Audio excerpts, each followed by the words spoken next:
Okay. All right, so my name is Philip Burnham. I work in the Office of Student Success, and Joe and Georgette asked me to come out here and give you guys a talk on time management, because I know time management looks a bit different now in the era of COVID-19, right? So, I mean, what major concerns do you guys have as students that you want answered today?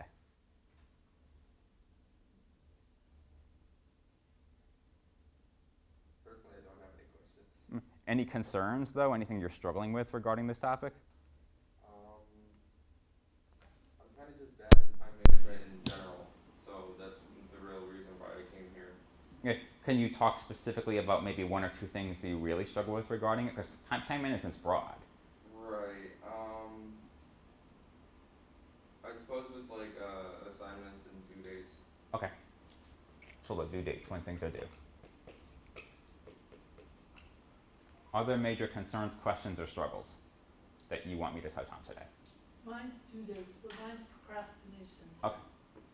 So I'm great at procrastinating until last minute, because I've learned that if I procrastinate long enough and then do the assignment, I get A's on them. So it's like, it's worked to my advantage, but it's really not, because I get all stressed. Stretches you out, right? Yeah. Anything else? Questions, concerns, issues? Okay, I can touch on these, and as things come up, you can ask me questions. All right. So in what ways does time management look a bit different now than it did prior to the pandemic?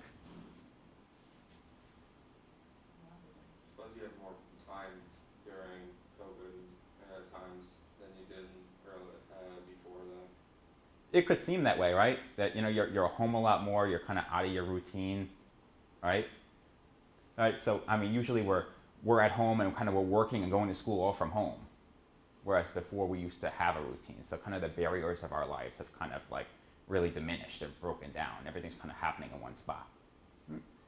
What are some other ways time management looks a bit different than it did prior to the pandemic? I'm all over as far as like my dining room is a hot mess. That's where I work from. Mm-hmm. My husband's offered to let me have the office space up in the like another bedroom, and I'm like, I've missed everything. I have this fear of missing out. Okay. So I have to be right in the middle of the whole what's going on, and my room is the biggest mess of all. So organizing isn't. It's harder to keep yourself organized, right? Because I mean, at school you kind of like you have your binders and you kind of carry your binders from class to class, and at home kind of your kitchen table and your office space all become one big space, right? Yep. And then there's all the distractions at home, like you said, you don't want to miss out, right? So I mean, your family's there, right?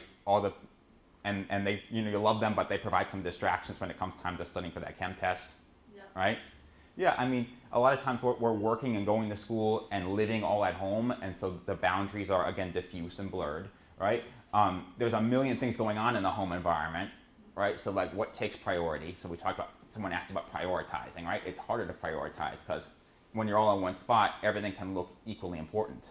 And usually the loudest person, whether you have kids or whether you have just relatives who want things from you, parents who want you to go grocery shopping and things, like the loudest person could appear to be take the biggest priority, right? Whereas maybe the chem test, studying for the chem test or the calc test can wait, right? Because you have more pressing demands. And then no one's watching you really, right? I mean, you overslept for an 8 a.m. class, you'd probably get referred to a MAP report or something, and someone from my office would call you and say, why weren't you in class today, right? And nobody's really watching you, right? So you've got to be accountable for yourself. And all this freedom and all this kind of blurred boundaries really kind of creates issues with managing your time. How are you? Oh. So you have to be like your own best policeman in this environment, right? So some tips that I picked out, you need to design your own schedule, you need to consider your environment, you have to be your own advocate, and you got to reflect on your goals. And we'll take each one of these and talk about them individually, right? And then if you have questions or other things come up, feel free to jump in. So even though your traditional schedule and your traditional boundaries maybe don't exist anymore or don't look exactly as they did previously, you have to kind of take your life now and kind of design a new schedule for yourself, right? So your sleep-wake schedules are huge. You want to be waking up and going to sleep at the same time pretty religiously.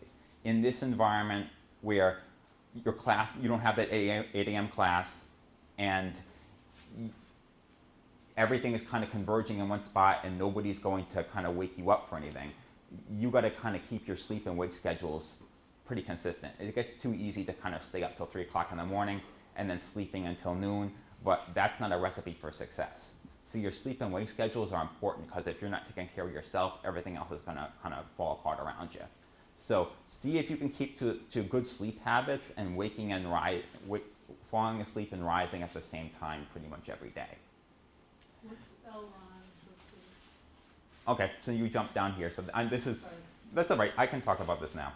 So this is huge, right? What is L-Ron versus ONLN, right? Do people know what these distinctions are? Have people seen these on their schedule? Okay, does anybody want to chime in on how these two differentiate? Go ahead. Isn't like L1 basically like you meet at a specific time online Mm-hmm. versus like online you don't really meet, but you still have like a specific date to turn everything in?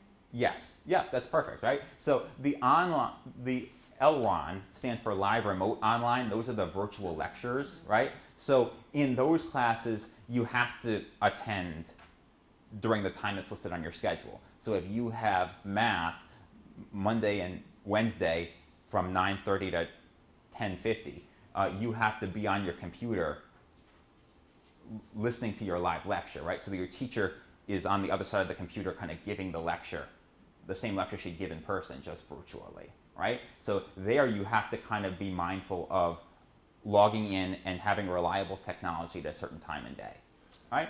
The ONLN is what's also called asynchronous online, so there's no set meeting times. You just have to log on and complete the work.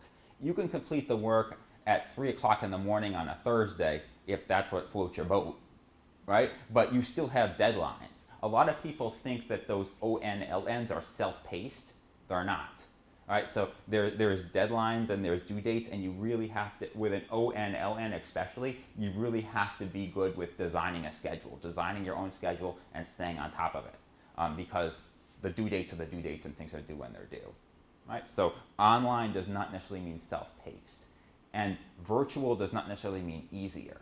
I think a lot of people look at, oh, it's online, it's there's no set meeting times, so it's easier. It's not. It's often harder, right? So you want to invest in a planner of some kind, right? So whether it's paper or whether it's digital, you should have some way of kind of writing your things down and organizing yourself, all right? So one of the things I passed out, if this works for you, is a time diary. Okay, so this is something on paper. So what you could do is you could list all of your LRON classes. Anything that's LRON you want to put in here. Anything that's hybrid or causes you to come to the campus. Maybe you do have a trad course, a traditional based learning class. Just punch that right in here. Just float it right in. And then if anybody has anybody working? Okay, so you guys want to put your work schedules in here. Anything that's regularly scheduled, you want to kind of put in here, right? And then you're going to want to put your study times in, because your study times are important. I would encourage you to pencil in regular set study times for yourself, all right? Because if things are, human beings are creatures of habit, right? If things are scheduled and written in, they're likely to follow through and do them, right? So if you have an LRON Monday, Wednesday at 11, what are you pretty much going to do every Monday, Wednesday at 11? Attend it, right? You're not going to go to the mall during that time. You're not going to catch your favorite TV show during that time, right? It just helps police us a little bit more, right? So if you can think about when you're most attentive and set your study times for those days and pencil them in just the way you would any other engagement, you're likely to stick through it and do what's expected of you, all right? Now, when you set study times, you want to make sure you're doing it at a time of day you can be productive. So what are people's best times of day to be productive? Okay, so you're a morning person. So you're a person that's waking up and raring to go. So maybe 8 o'clock to 10:50 is a good time to put your study time in. Right? What are some of the rest of you thinking? I'm a nighttime person. So you do better at night, Yeah. right? Okay, so maybe you want to study better in the evenings. Do you think, is it more evening or is it more like late at night? Thinking more like 4 or 5 or more like 8 or 9? It also depends on the work schedule. Okay, all right. Most of the time, I get off at like 9 o'clock, and I work from like 2 to 9:15 normally. So in between those two times, probably I would still be at work, so it's a lot harder. And then at the same time, as soon as I get back from work at 9:15, I'm going to be super tired. So I would probably have to switch it from me being a nighttime person to studying to a morning person. See, so that's something you probably just realized about yourself, right? So talking through that helped, right? So, I mean, study at a time of day where you can be attentive. Don't study after you've worked a 6-hour shift and are exhausted, because you're not going to retain anything anyway. It's just going to frustrate you. So study at a time where you can be attentive. Just make sure that you're staying relatively consistent. People like consistency. It's good for us, right? It helps to visualize it, so I'd recommend writing it down. And again, routines help us get things done. Am I too close to this? Let's do it this way.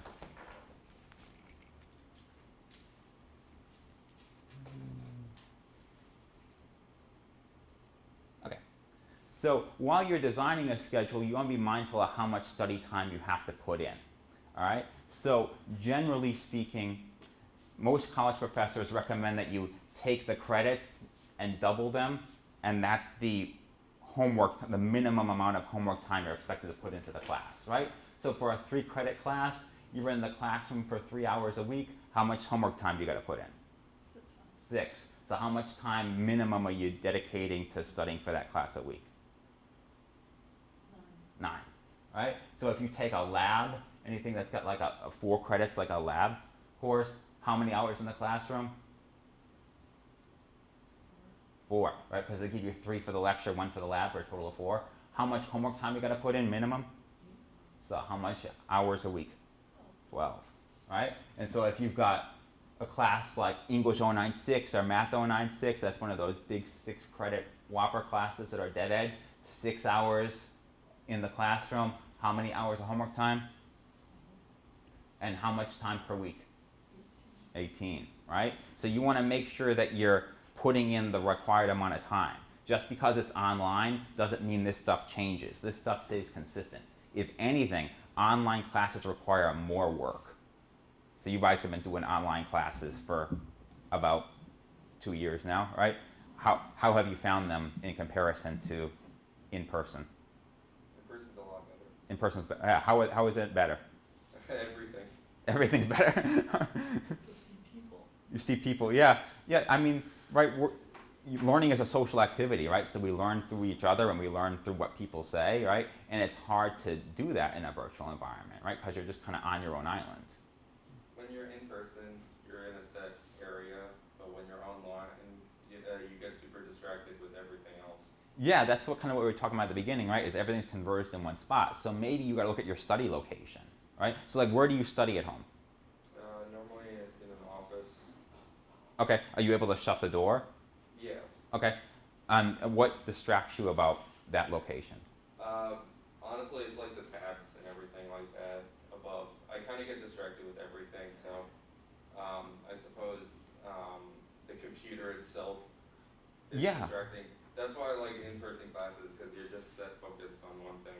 Yeah, because right, a lot of times technology does distract us, right? Because when I gave this workshop before COVID hit, right, I would always say, put your phones away, don't have your phones in your study location, don't have your, and now it's like everything's there. Like you're learning through a computer, so it's like you can put the computer away, right? So maybe you just have to be a little bit more self-disciplined. So like, what are some ways you can think of that might help you stay focused?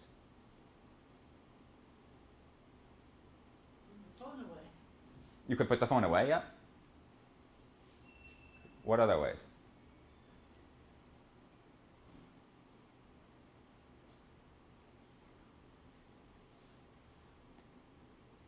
Set a timer for how long you're gonna sit. Yeah, I think Allow yourself a break. that's a great idea, right? You can set a timer, so don't have this big sweeping study sessions where you're studying like 3 hours at a time, right? Set a timer, take short breaks, and then reward yourself, right? Rather than grab an ice cream out of the fridge now, I'll wait until I read this chapter and then grab my ice cream as my reward, right? Helps keep you motivated. Right? But you want to make sure that you're putting the right amount of time in, especially since in online classes, especially ONLN, everything is written. So like things that you would usually just say orally in a classroom, you have to write that stuff down, right, in a virtual class and then post it there rather than just kind of state it. And all that takes more time, right? So if anything, these hours in an online class should just go up. All right, so we're just talking about your environment, right? So you always want to consider your environment. So you should have a designated workspace. So ideally, you shouldn't be studying in a lot of chaos, right? So you shouldn't be studying kind of at the heart of the house where a lot of things are going on. You shouldn't be studying. I worked with a student one time who studied at a racetrack or at a bar. Like you don't want to study in these locations. You want to study in an environment that's conducive to studying. If the home environment doesn't allow this to happen, you might have to look somewhere else outside the house for your study environment. The good news is that things are opening up now. Obviously, the campus is open. So you can come here if worse comes to worse and kind of sit at one of the tables around the campus or in the library. But you want to have a study time, a workspace that's conducive to studying where you can focus and concentrate and get some work done, where you come in and it's time to work. You definitely want to get dressed. All right, so some things that really held people up, especially in 2020 when this first happened, is I'd be calling people who were referred to MAP reports and saying, what's going on, and like they were having trouble getting going in the morning because they were in the pajamas all day long. Right? When you're in your PJs in your bedroom, your mind isn't set to work. The worst place to study is in your bedroom and on your bed. You want to get out of the bedroom, you want to get out of the bed, you want to be dressed in day clothes, dressed in jeans, dressed in sweats, because it puts your mind in a different setting, right? It makes you ready to study and ready to work, right? If you're laying around in loungewear, your mind's just ready to kind of kick back and relax, right? That's not where we want to be when we're studying. We want to be attentive, right? So if you're not getting dressed, you want to make sure that you're wearing day clothes during your study time, right? Limit your distractions. We talk about ways to do that. One way to do it would be if you have an iPhone, download an app called Focus Keeper. Right? So someone had mentioned that you could set a timer and that have your reward after the timer goes off. Right? So this works the same way. You set a timer on your iPhone and you put the phone down. Right? If you pick your phone up during that time, your phone will yell at you. All right? And so it's if you can download it off the App Store, it's for free, and it could help keep you focused. That's one virtual tool you could use. Another tool is just be self-aware, right? So be self-aware of kind of this kind of goes back to being your own best policeman, right? It's just kind of knowing when you're not being productive, right? So someone had a concern about procrastinating, right? So know when you're not being productive. So when you procrastinate, what do you fall back on? What do you do? Whatever I feel like doing that's not so boring as studying. What does that tend to look like for you? Usually, It makes me like frantic because then I'm racing to write what I have to. okay. So while you bring that up, Everything else in the house takes priority, like the dishes, the laundry, so it's cleaning soap for you. operas, the soap operas. Okay. No, it's whatever. It's anything. Yeah, Okay. whatever's available to distract me. When I was a student, I knew when I wanted to clean my room, I wasn't getting work done, right? So I mean, all right. So because it was the only time that I felt cleaning was Important. sound good, right? Yeah. So a lot of that is kind of knowing what you fall back on. So it's TV because I heard soap operas, and it's and it's cleaning, right? So kind of knowing those one or two things you tend to fall back on. Another popular one is technology, right? You're on your phone, you're on your Facebook, you're on your WhatsApp app, right? So kind of knowing when you're falling back on things that you do just because they're there, and kind of redirecting yourself, right? Another good way to kind of prevent this from happening is have a reward afterwards, right? Set a timer. I'm going to do this for an hour, and after I study for an hour, then I can do my fun thing, right? Go to the mall, buy my thing off Amazon, like whatever. Have a reward for yourself. Then you have kind of, it's not going to go on forever. You have a set time. I can get through this for an hour. I can do this for an hour and a half, and then I'm going to get whatever I want to get. Right? So just kind of as a recap, have a designated workspace. You want to limit your distractions as much as possible. Sometimes that means maybe studying outside of the home. Focus Keeper is a good app that you can use to kind of limit your distractions, especially when it comes to kind of being on your phone. Be self-aware in terms of what you tend to fall back on when you're not getting work done, when you want to procrastinate. Usually people have one or two things they do that with. And then always get dressed. Don't study in pajamas, and get out of your bed. Another big tip for this environment is you have to be your own best advocate. All right? So all your resources are here on campus. I'm here on campus, Amy's here on campus. All our offices are open. But if you're taking ONLN or LRON classes, and you could do the whole semester at home. Like, there'd be no reason to come in here, right? So we don't know that you're having a particular issue unless you reach out to us, right? There's just too many students too far away from this place for us to kind of grab. In the old days, we could run up, we could grab you out of class because of what's going on here. You could stop by our office, you'd see us in the hall. If you're doing just virtual stuff, that stuff's not going to happen, right? So you can't just, well, you could just swing by my office, but if you're not on campus, it maybe get a little bit difficult. So you have to kind of know when you're having difficulty and reach out to us. We're available by email, we're available by phone. We'll set up Teams meetings if you don't feel comfortable coming into campus. If you do feel comfortable coming into campus, I'm on campus 5 days a week. Most of the staff is on campus 5 days a week. So reach out to us. We'll set a time up. We're still available, but you have to really, in this environment, reach out to us first. Kind of let us know what's going on. This is not a time to be silent. Like, what do you need? And who do you need to talk to get that stuff done? We're here to help. We want to help, but you got to be your own best advocate. You got to reach out to us and let us know what's happening. The best tip I can give anybody on a college campus, whether we're in a pandemic or not, is communicate. Never just drop a ball and forget it, and never just kind of look at a problem and say, I'll ignore that, because problems just get bigger and bigger. Just kind of let us know right away when you first detect a problem, and we're here to help. Another big tip is reflect on your goals.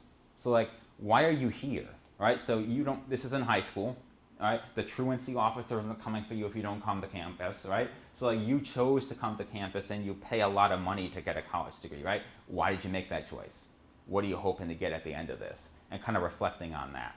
One tip, when I taught first year experience, one assignment I always had them do was do a vision board. So you can get like a poster board, and you can kind of think about, what do I want my life to look like once I get past MCC, right? What do I want to do for a job? What kind of car do I want? Where do I want to live? Like, what do I want my life to look like? And do a nice kind of visual representation of that. Maybe you want to get some magazines and some books and cut out some pictures and put some words on there. Some people in my class actually did it visually, like a virtual one, so you could do like a PowerPoint slide. But think about kind of what you want your life to look like and do a nice visual representation. And then post that above your study space. And then when you're thinking that life here is getting difficult, or you're not motivated to study for that exam, look up at that, and it'll remind you why you're doing this. All right? It can be very therapeutic to work. And I know that sounds very bizarre, but in an environment where a lot of the things that were traditionally fun for us aren't happening anymore, or are happening in a very limited capacity. Maybe we're not doing concerts like we used to. Maybe you don't feel as comfortable walking around the mall like you used to. Maybe the movie theater is not so hot because they're restricted in the hours. Only some people can get in. Like when a lot of our life is turned upside down, it can be very therapeutic to still be marching towards goals and to having something else to focus on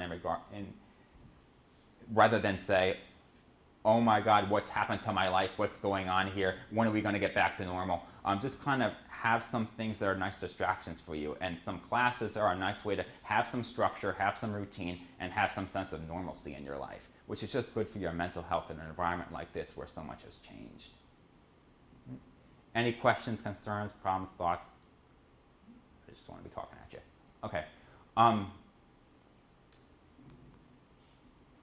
Okay, so for my workaholics, so now we're going in the other direction, right? So some people say, oh, I sit down on my computer at 8 o'clock in the morning and I'm just moving, and before I know it, it's 8 o'clock at night and I've just done this and I burnt out. Okay, this isn't good for you either.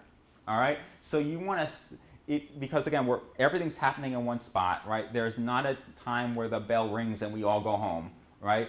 So again, our boundaries have they've fallen apart, right? We have to work harder to keep them up, right? And so some people might give in easy to distractions, but I think there's another group of people that are just they're just going to plow through and they're just going to work until they keel over, right? So for those folks, now set a set time to walk away each night, right? So if 9:30 at night is your cutoff and you're going to get some sleep now, 9:30 is your cutoff whether you're in a good spot or not.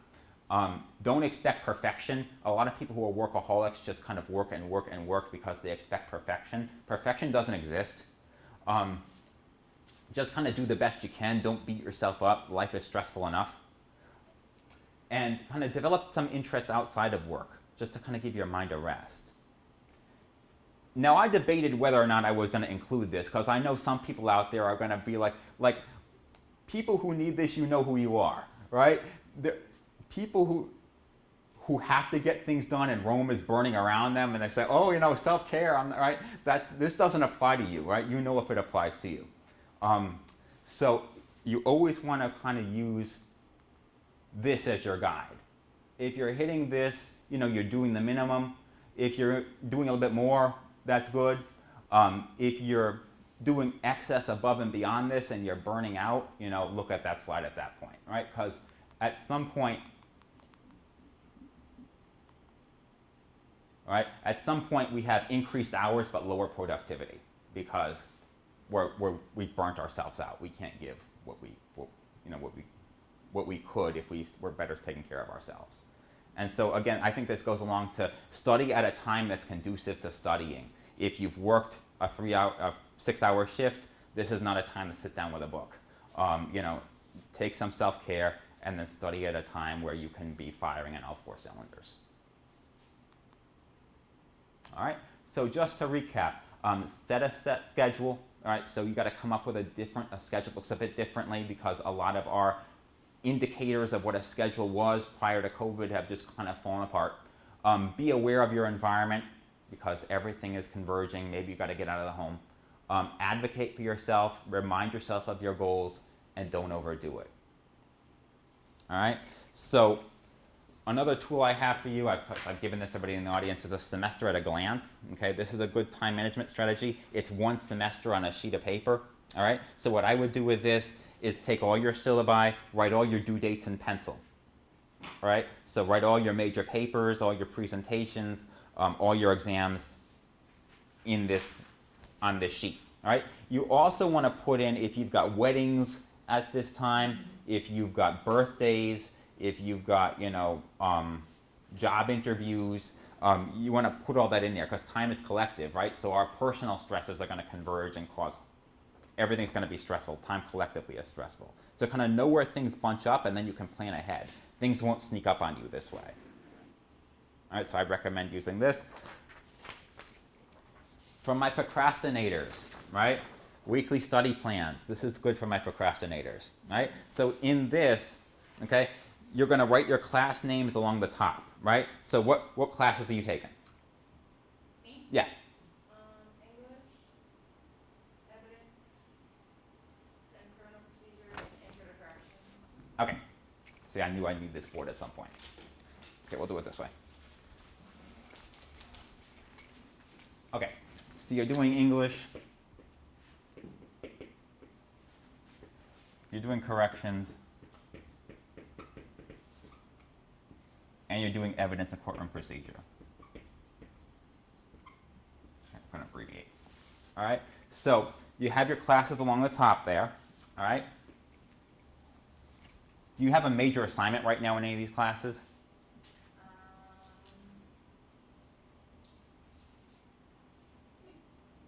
Major, Like a test or a paper coming up? I have a paper for English. Paper for English? Okay. All right, so we're going to have English paper. All right, so on your sheet here, if you're doing this on your sheet, this long block here, okay, right underneath, that's where you write the big assignment, right? So for her, she's going to write her English paper, all right? And then you have a little, right, you have the days of the week and little boxes that correspond to each day of the week, right? So down the side, you have, your Monday, your Tuesday, your Wednesday, your Thursday. And they go across like that. So how you use this is you take this big assignment that's like this English paper, right? I'm assuming 6 to 7 pages, right? You got to read the book, right? How do you feel when you think about everything that goes into that? Stressed out, right? We want to keep the stress low, right? Because the frontal lobe stays open if the stress is low. Frontal lobe is like our critical thinking. Like that's a good thing to have open and functioning while we're studying, right? So on Monday, what are you going to do that's one chunk of that English paper? What's something you can do?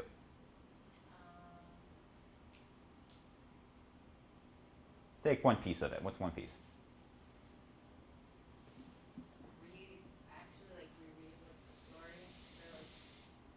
Or Okay, so maybe you want just today you're going to read the story. That's it. You're going to read the story and then you're going to take your break. All right? Well, how about on Tuesday? What's one thing you can do? start writing. Okay, I like that. So you're gonna maybe start with a pre-write maybe. All right, some note taking. So just kind of you're not writing anything formally yet. Just kind of note taking, pre-writing. All right. How about on Wednesday?